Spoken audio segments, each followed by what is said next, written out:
샬롬 할렐루야. 창세기 28장 16절에서 29장 9절이요. 야곱이 잠이 깨어 가로되 여호와께서 과연 여기 계시거늘 내가 알지 못하였도다. 이에 두려워하여 가로되 두렵도다. 이 곳이여 다른 것이 아니라 이는 하나님의 전이요 이는 하늘의 문이로다 하고 야곱이 아침에 일찍이 일어나 배기하였던 돌을 가져 기둥으로 세우고 그 위에 기름을 붓고 그곳 이름을 베델이라 하였더라. 이 성의 본 이름은 루스더라. 야곱이 서원하여 가로되 하나님이 나와 함께 계시사 내가 가는 이 길에서 나를 지키시고 먹을 양식과 입을 옷을 주사 나로 평안히 아비 집으로 돌아가게 하시오며 여호와께서 나의 하나님이 되실 것이요 내가 기둥으로 세운 이 돌이 하나님의 전이 될 것이요 하나님께서 내게 주신 모든 것에서 10분 1을 내가 반드시 하나님께 드리겠나이다 하였더라. 야곱이 발행하여 동방 사람의 땅에 이르러 본즉 들에 우물이 있고 그 곁에 양 세 떼가 누웠으니 이는 목자들이 이 우물에서 물을 양떼에게 먹이임이라. 그 큰 돌로 우물 아구를 덮었다가 모든 떼가 모이면 그들이 우물 아구에서 돌을 옮기고 양에게 물을 먹이고는 여전히 우물 아구 그 자리에 돌을 덮더라. 야곱이 그들에게 이르되 나의 형제여 어디로소뇨? 그들이 가로되 하란에서로다.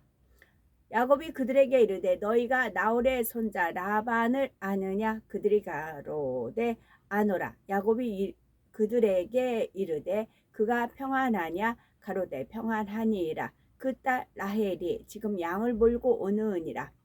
야곱이 가로되 해가 아직 높은즉 짐승 모일 때가 아니니 양에게 물을 먹이고 가서 뜯기라.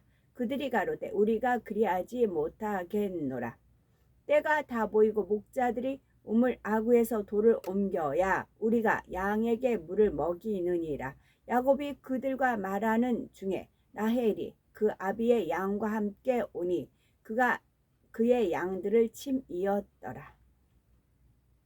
야곱은 자신이 보고 듣고 본 내용을 꿈으로 생각하였습니다. 그러나 이것은 꿈이 아니라 실제로 일어나고 있는 상황이었습니다. 하나님께서는 잠이 든 야곱에게 1하늘의 공간과 3하늘의 공간이 연결되어 펼쳐지는 영의 세계에서의 현상을 보여주신 것입니다. 그런데 야곱은 3하늘의 공간에서 느껴지는 신비하고 오묘함 때문에 자신이 지금 꿈을 꾸었다고 생각한 것이지요. 고린도후서 12장 1절에서 4절에도 사도 바울이 14년 전에 체험했던 영적인 현상에 대해서 말합니다. 무익하나마 내가 부득불 자랑하노니 주의 환상과 계시를 말하리라. 내가 그리스도 안에 있는 한 사람을 아노니 14년 전에 그가 셋째 하늘에 이끌려 간 자라. 이것은 사도 바울이 영이 셋째 하늘로 이끌려 낙원을 보고 온 것을 설명한 것인데 이처럼 놀라운 현상에 대해 그가 몸 안에 있었는지 몸 밖에 있었는지 나는 모르거니와 하나님은 아시느니라 라고 고백하고 있습니다. 자신이 몸 안에 있는 것 같기도 하고 몸 밖으로 빠져나간 것 같기도 했던 당시의 현상을 표현한 것입니다. 야곱 역시 이와 비슷한 상황이었죠. 지금 보고 듣는 것이 마치 꿈을 꾸는 것 같기도 하고 그러면서도 실제 눈앞에 펼쳐지는 것 같기도 했기에 이처럼 생소한 현상을 자신의 꿈을 꾼 것으로 생각하였습니다. 그리고 마치 삼하늘에 계신 하나님을 보면서 하나님의 말씀을 들은 것처럼 기록되어 있는데 이때 야곱이 하나님의 형상을 직접 본 것은 아닙니다. 스데반 집사 역시 영안이 열려 삼하늘에 계신 하나님과 그 우편에 서신 주님의 모습을 볼 수 있었는데 이때도 스데반 집사가 하나님을 직접 뵌 것은 아닙니다. 사도행전 7장 55절에 스데반이 성령이 충만하여 하늘을 우러러 주목하여 하나님의 영광 및 예수께서 하나님 우편에 서신 것을 보고 말씀한 대로 하나님의 영광을 보았던 것입니다. 우리도 천국에 가면 알게 되겠지만 낙원이나 1천층, 2천층 들어간 사람들은 예배를 드려도 직접 하나님의 형상은 볼 수가 없고 하나님의 영광을 보게 됩니다. 그러나 3천층이나 새 예루살렘에 들어가면 하나님을 직접 배울 수 있습니다. 3천층도 뵐 수 있다고 되어 있네요. 3천층과 새 예루살렘에 들어가면 하나님을 직접 배울 수 있습니다. 하나님을 직접 뵙는 것은 아무에게나 허락되는 것이 아니라 성결되어 악은 모양이라도 없으며 하나님 앞에 그만큼 인정받는 존귀한 위치에 오른 사람에게만 허락됩니다. 그래서 창세기 28장 13절에 또 본즉 여호와께서 그 위에 서서 가라사대 말씀하신 대로 야곱은 하나님을 모습을 직접 뵌 것이 아니라 하나님으로부터 쏟아져 나오는 무수한 빛들과 하나님을 두르고 있는 영광의 광채를 보면서 아, 여호와 하나님이시구나 하고 깨달았던 것입니다. 에피소드 하나 말씀드리고 이어서 읽어드릴게요. 어제 우리 동네는 집 두 채를 헐어서 한 동에 빌라를 짓는 그런 작업을 끊임없이 합니다. 이쪽 골목 가도 이쪽 골목 가도 그래요. 그러다 보면 본인들이 이사 가고 이사 갈 집에 맞지 않으니까 가구들을 많이 내놔요. 이제 많이 헐은 것도 있는데 어제 이제 이렇게 지나가다 보니까 3단 서랍이에요. 3단 짱짱해요. 이제 짱짱한데 내놨어요. 이제 딱지가 붙어 있죠. 근데 이 서랍이 분리는 안 돼요. 이거 자체가 무거우니까 사람들이 엄두를 안 내요. 가져가고 싶 그런 거예요. 근데 이제 번듯하니까 저는 원단이 많이 있으니까 그런데도 원단 쟁이면 괜찮겠더라고요. 그래서 이제 카트 끌고 가는 거를 갖고 가가지고 신으데 이게 너무 이게 서랍은 분리가 안 되지. 이거 자체는 무겁지. 이때 수거 안 하면 안 되는 것 같고 저는 유용하게 쓸 것 같고 그래요. 그래서 이걸 낑낑거리고 있어서 주님 도와주세요. 주님 도와주세요. 이제 그러고 있었습니다. 주님이 짠하고 나타나서 도와주시는 건 아니잖아요. 근데 이제 천사가 힘을 도와서 힘 있는 천사가 도와줘서 건증 들어서 올릴 수는 있어요. 근데 이제 올리려고 하면 이제 카트가 이제 넘어지고 이제 그랬습니다. 그러더니 한 신사 세 분이 양복 쫙 빼입은 신사 세 분이 이렇게 지나가시더라고요.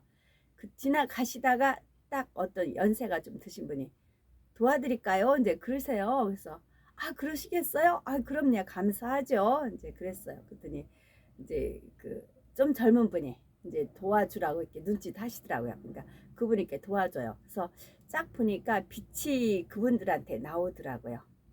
양복 세 번을 입으셨는데 빛이 나오더라고. 그래서 아 이분들 이제 목사님들이시구나 이제 싶었어요. 그래서 교회 다니세요? 아 그렇지 않고 이렇게 도와주실 수가 없죠. 이제 제가 그랬어요. 그랬더니 그러면서 싹 봤어요. 그랬더니 그분 딱 세 분이 다 웃으시더라고요. 이 동네 교회 다닌대요. 교회 다 목사님이시래요. 그래서 제가 그러면서 하나님께서 그 소나무 기둥에 그 솔잎이 삐져 나온 거 있죠. 그거를 떠올려 주시더라고요. 근데 그 교회를 제가 2번 갔었어요. 그러니까 활동하기 전에 2018년도 송고 영신 예배 때 갔었어요. 그래서 하나님 앞에 저는 누구입니까? 라고 했을 때 이제 그러면서 기도를 했었어요. 그랬더니 꽃이니라 그러신 적이 있으셨거든요. 그 2번을 간 적이 있었어요.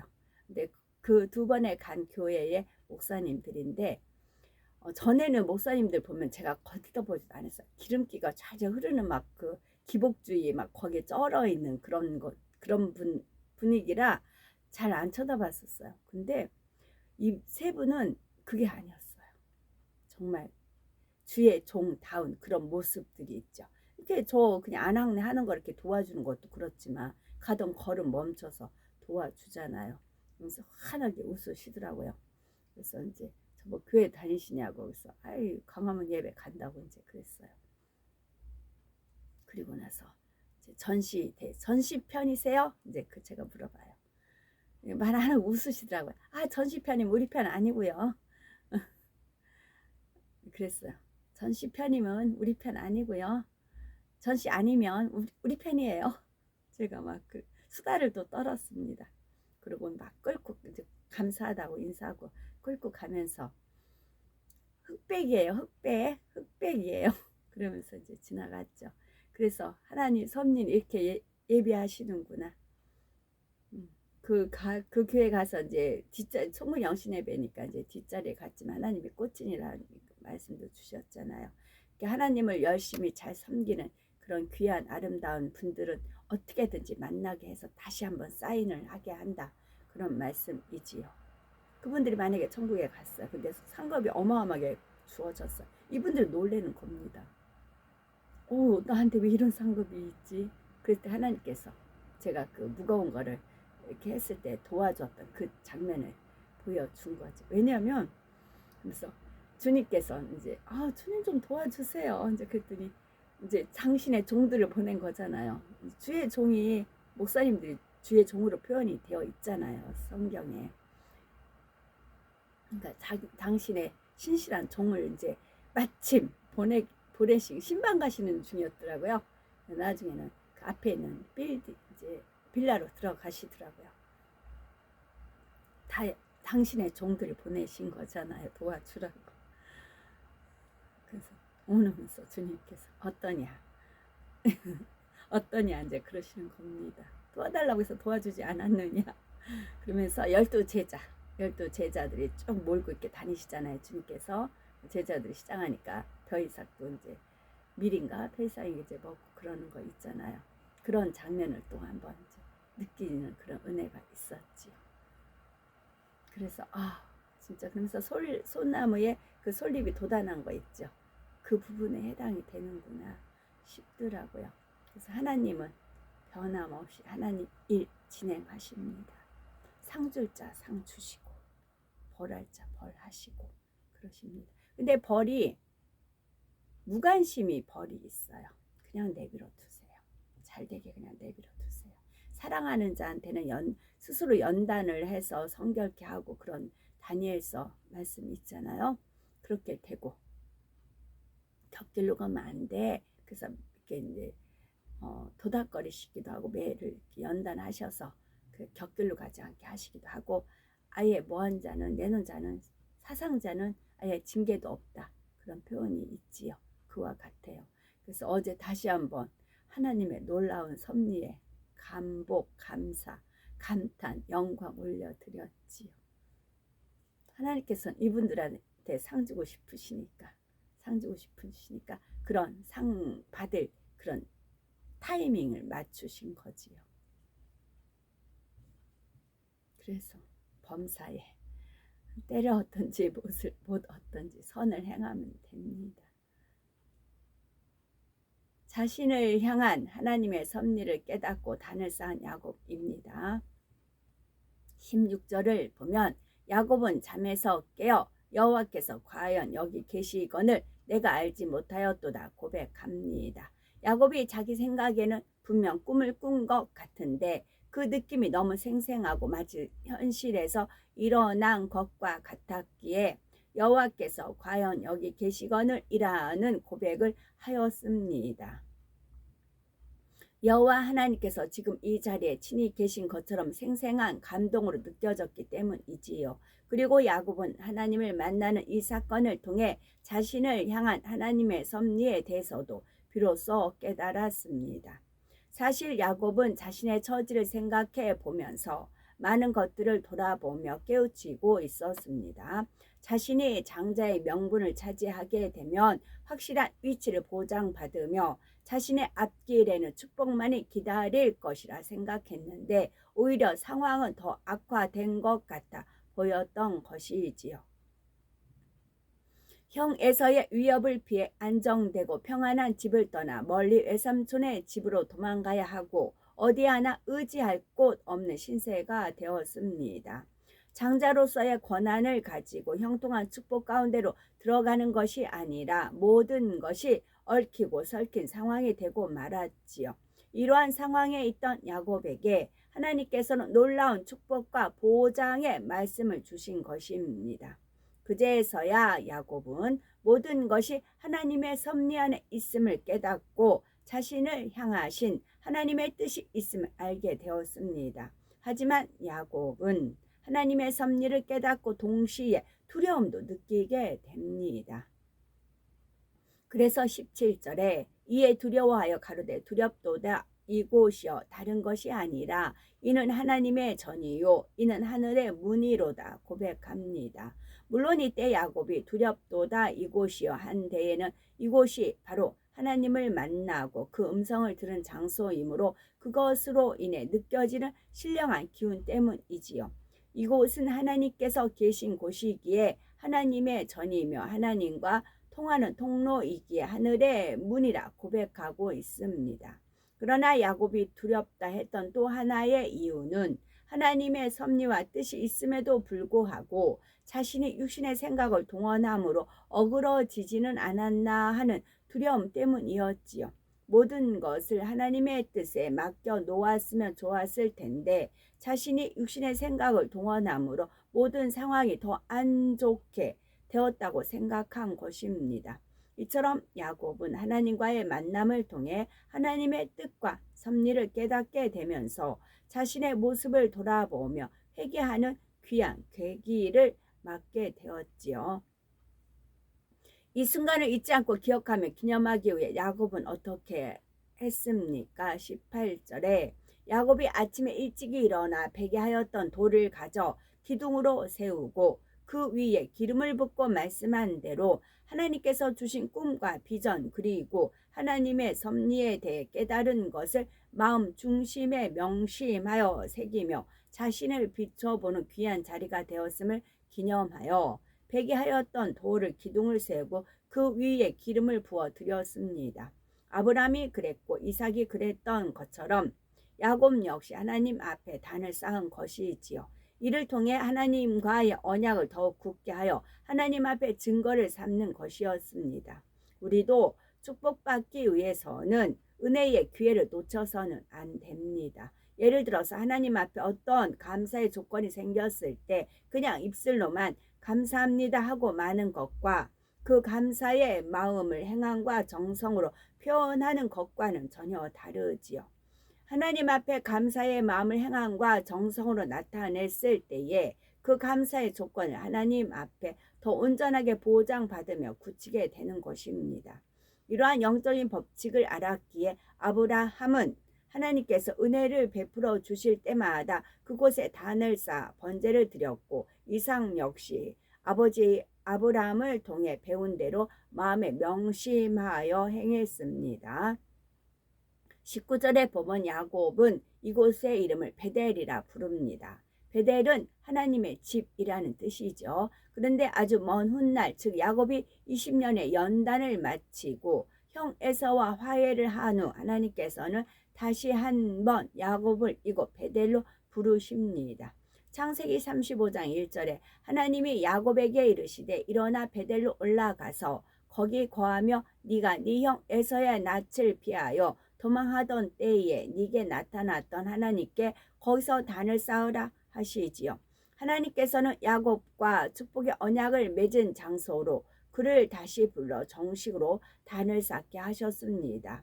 그리고 하나님께서는 이곳 베델에서 다시 한번 그의 이름을 이스라엘이라 칭하시며 축복의 말씀을 주십니다. 20년이라는 세월이 흘렀지만 하나님께서는 야곱과 맺은 언약의 장소를 기억하시며 그곳으로 야곱을 불러 축복하셨습니다. 형 에서의 낯을 피하여 외삼촌 라반의 집으로 가고 있던 야곱에게 하나님께서 나타나 주신 언약의 말씀은 너무나 큰 힘이 되었습니다. 장차 그에게 다가올 연단을 이겨낼 수 있는 힘이 되었지요. 비록 자신이 육신의 생각을 동원함으로 지금의 상황은 얽히고 설킨 것 같이 보이지만 자신과 함께 하시는 하나님의 섭리를 믿었기에 야곱은 새 힘을 얻었습니다. 이것이 바로 중심의 차이에서 오는 모습입니다. 예를 들어 똑같이 육신의 생각을 동원하여 그로 인해 하나님 앞에 담이 되었을 때 중심이 어떠하냐에 따라 결과가 달라지지요. 어떤 사람은 하나님께서 은혜의 기회를 주셨을 때에 그것을 통해 자신을 돌아보고 회개하여 하나님의 섬세하고 자상하신 사랑 가운데 인도받아 나가는 사람이 있습니다. 반면에 어떤 사람은 은혜의 기회를 주셔도 그것을 붙잡지 못하고 계속해서 눌려있고 낙심되어 있는 사람도 있지요.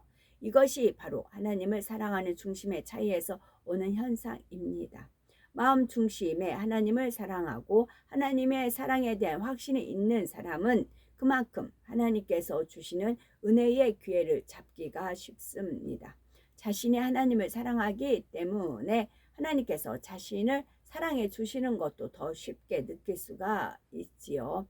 반면에 하나님을 사랑하지 않는 사람은 하나님의 사랑도 느끼기가 쉽지 않기 때문에 하나님께서 은혜의 기회를 주셔도 그 안에 담긴 하나님의 크신 사랑을 느끼지 못하고 여전히 죄의 담을 헐지 못한 채 주저앉아 있습니다. 그러나 야곱은 하나님께서 기회를 주셨을 때 자신의 부족함을 돌아보고 회개하여 즉시로 힘을 얻어 나갔습니다. 이러한 은혜를 주신 하나님 앞에 야곱은 서원 기도를 하며 하나님의 인도하심을 받았습니다. 20에서 22절에 야곱이 서원하여 가로되 하나님이 나와 함께 계시사 내가 가는 이 길에서 나를 지키시고 먹을 양식과 입을 옷을 주사 나로 평안히 아비 집으로 돌아가게 하시오면 여호와께서 나의 하나님이 되실 것이요 내가 기둥으로 세운 이 돌이 하나님의 전이 될 것이요 하나님께서 내게 주신 모든 것에서 10분 1을 내가 반드시 하나님께 드리겠나이다 하였더라 말씀합니다. 야곱이 하란을 향해 가는 길은 떳떳이 가는 것도 아니고 형을 피해 쫓겨가는 것입니다. 그러니 태어나서 한 번도 만난 적이 없는 외삼촌이 냉대한다면 얼마나 큰일입니까? 야곱은 의식주 걱정을 하지 않을 수 없기에 하나님께 서원하며 기도하였습니다.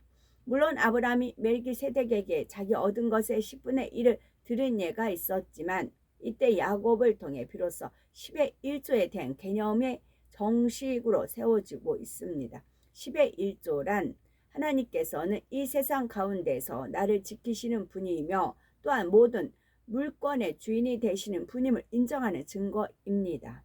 오늘날에도 하나님의 자녀된 사람으로서 하나님께서 나를 지키시고 내 삶의 주관자가 되시며 모든 물질의 주인이 되신다는 사실을 인정한다면 당연히 하나님 앞에 10의 1조를 드려야 합니다. 하나님께서 이러이러하게 해주시면 10의 1조를 드리겠다고 기도하는 것이 혹여 하나님 앞에 어떤 조건을 내세우는 것으로 생각할 수도 있습니다. 그러나 야곱은 조건부적인 신앙이 아니라 하나님께서 주신 약속을 마음 중심에 명심하고 믿음으로 받아 마음의 결단을 서원 기도로 올린 것입니다. 이처럼 마음의 주관을 받아 하나님 앞에 서원한 것은 어떠한 경우에라도 반드시 지켜야 합니다. 어떤 상황과 조건을 핑계로 지키지 않으면 어떤 상황과 조건을 핑계로 지키지 않으면 그것이야말로 조건부적인 신앙이 되고 말지요. 서원 기도와 조건부적인 신앙에서 나오는 조건적인 기도와의 차이점은 바로 믿음입니다. 조건부적인 신앙에서 나오는 조건적인 기도는 믿음에서 나오는 기도가 아니라 하나님을 시험하는 것이며 요행을 바라는 마음에서 나오는 것입니다. 그러니 하나님께서 응답해 주시지 않으면 절대로 자신이 했던 기도의 내용을 이해하지 않습니다. 하나님께서 나에게 축복을 주지 않으셨으니 나도 하나님께 드릴 것이 없다고 하지요. 즉 하나님 편에서 약속을 이행하지 않으셨으니 나도 이행하지 않는다는 식이지요. 설령 응답을 주셔도 서원을 이행하지 않는 경우도 있는데 이것이 어찌 조금의 믿음이라도 있는 사람의 모습이겠습니까? 이런 사람에게는 하나님께서도 아예 기도에 응답해 주실 수가 없습니다.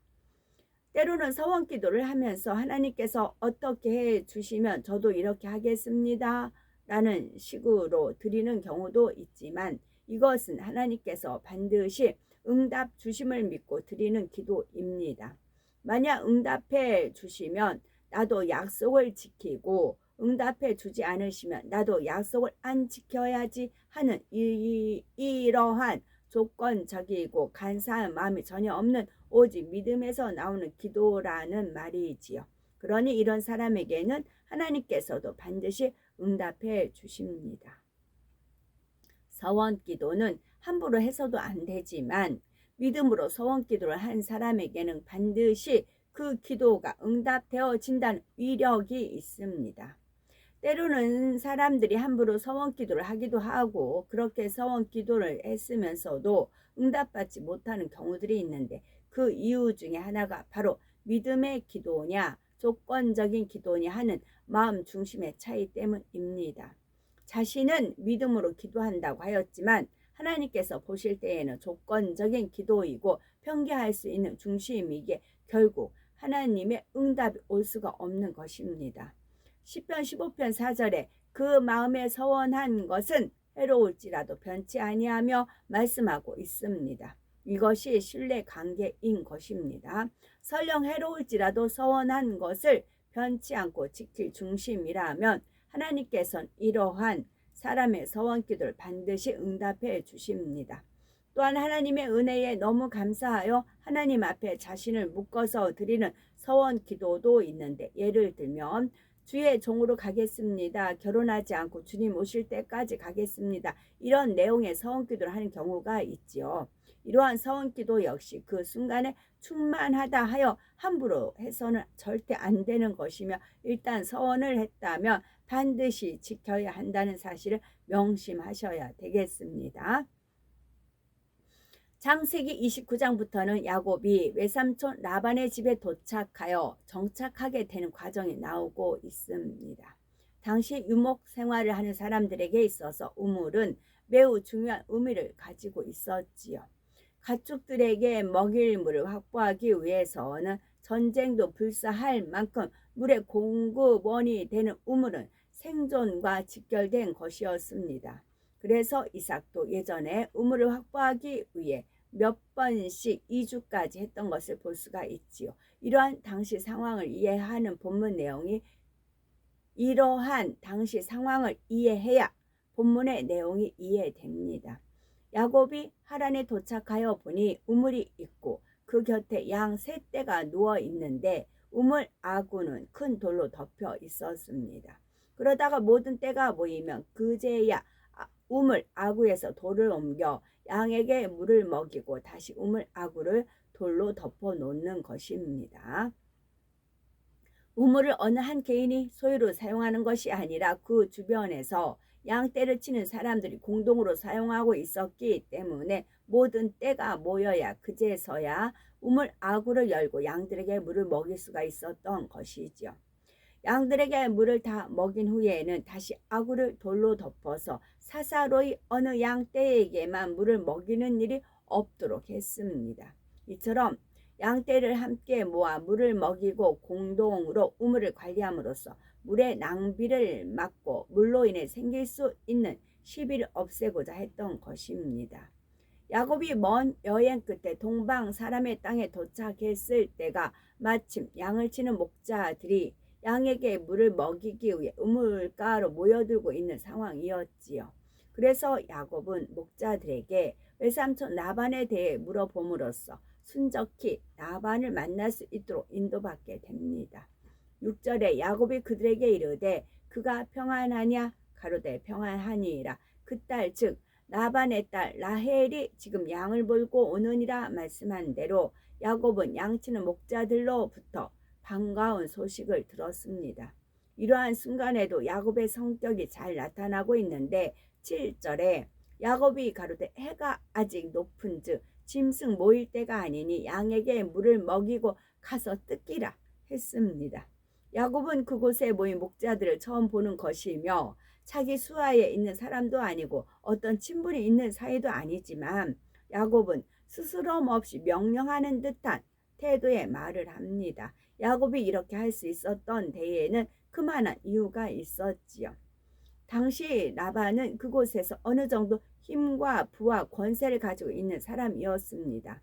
주변에서 그의 이름을 들으면 알 수 있고 또한 무시하지 못할 위치에 있는 사람이었지요. 그리고 야곱은 외삼촌 라반을 만날 순간이 눈앞에 다가왔습니다. 곧 자신과 라반의 관계가 밝혀지게 되니 야곱의 마음에는 이미 외삼촌 라반이라는 존재가 자신을 든든히 받쳐주고 있다고 느낀 것이지요. 내가 바로 너희들도 잘 아는 라반의 조카다 하는 이러한 마음이 있었다는 말이죠. 야곱의 강교한 속성이 바로 이러한 모습에서도 나오는 것을 볼 수 있습니다. 권세자를 등에 업고 자신의 힘을 과시하려는 마음도 결국은 강교한 속성에서 나오는 것이기 때문입니다. 야곱이 비록 강교한 속성이 있기는 했지만 얼마나 성실하고 책임감 있게 자신에게 주어진 일을 감당했는지가 창세기 31장 38에서 40절에 잘 나와 있습니다. 내가 이 20년에 외삼촌께 함께 하였거니와 외삼촌의 암양들이나 암염소들이 낙태하지 아니하였고 또 외삼촌의 양떼의 수량을 내가 먹지 아니하였으며 둘러 찢긴 것은 내가 외삼촌에게로 가져가지 아니하고 그것 스스로 그것을 보충하였으며 낮에 도적을 맞았든지 밤에 도적을 맞았든지 내가 외삼촌에게 물어내었으며 내가 이와 같이 낮에는 더위를 무릅쓰고 밤에는 추위를 당하며 눈 붙일 겨를도 없이 지내었나이다 고백합니다.